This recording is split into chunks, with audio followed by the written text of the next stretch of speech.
Hello all, welcome to movie paradise. మీ అందరికీ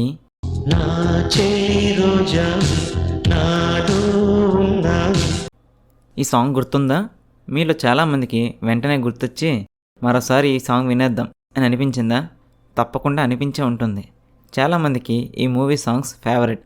ఇప్పటికీ కాదు మరో 10 ఏళ్ల తర్వాత విన్నా అదే ఫ్రెష్ ఫీల్ ఇచ్చే సాంగ్స్ ఇవి. అలాంటి మరెన్నో సాంగ్స్కి మ్యూజిక్ డైరెక్టర్ ఏఆర్ రెహమాన్.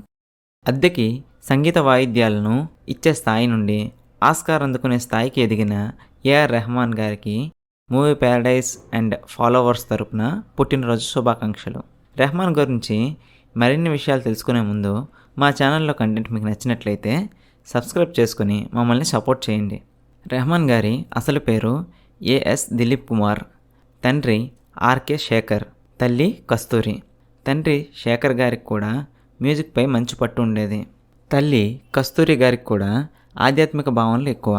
ఇంట్లో హిందూ దేవుళ్ళతో పాటు మేరీమాత, మక్కా మదీనా చిత్రాలు కూడా ఉండేవి. రెహమాన్ గారికి ఒక అక్క, 2 చెల్లెళ్ళు ఉన్నారు. అక్క కొడుకు జీవి ప్రకాష్. ఇతను కూడా మ్యూజిక్ డైరెక్టర్గా ఎదిగారు. 4 ఏళ్ల వయసు నుండే తండ్రి దగ్గర పియానో వాయించడం నేర్చుకున్నారు.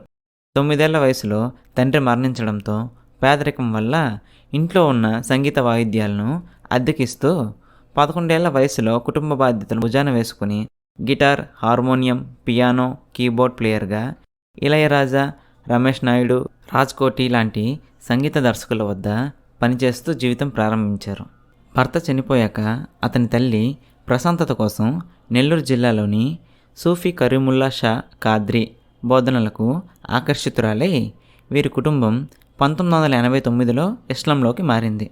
అలా ఒకసారి చెల్లెలి పెళ్లి కోసం జ్యోతిష్కుడిని సంప్రదించినప్పుడు తనకు దిలీప్ అనే పేరు నచ్చదని, పేరు మార్చుకోవాలని ఉందని ఆయన అడిగారు.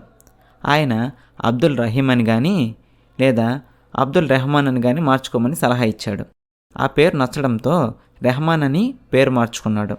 అతని తల్లి అతని పేరు ముందు అల్లా రఖా అనే పేరును చేర్చింది. అలా ఏఎస్ దిలీప్ కాస్త అల్లా రఖా రెహమాన్గా మారింది.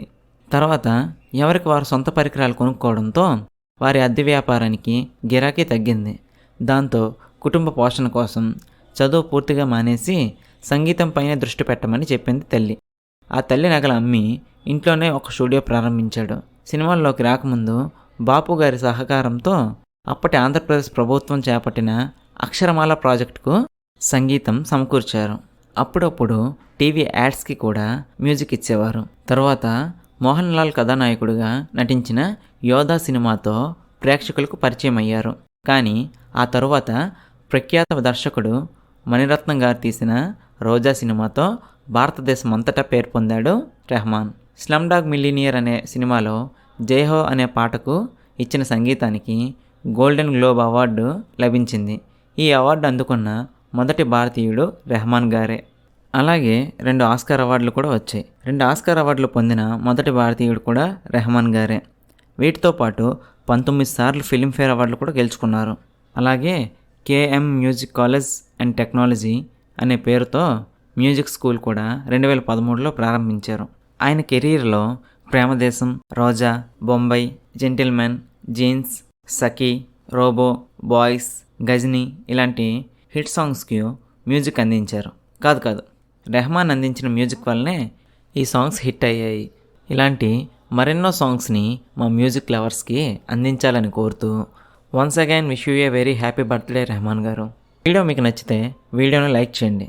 రెహమాన్ గారి సాంగ్స్లో మీకు ఇష్టమైన సాంగ్ ఏదో కామెంట్ చేయండి. ఇలాంటి మరెన్నో వీడియోస్ కోసం ఛానల్ని సబ్స్క్రైబ్ చేయండి. Thanks for watching.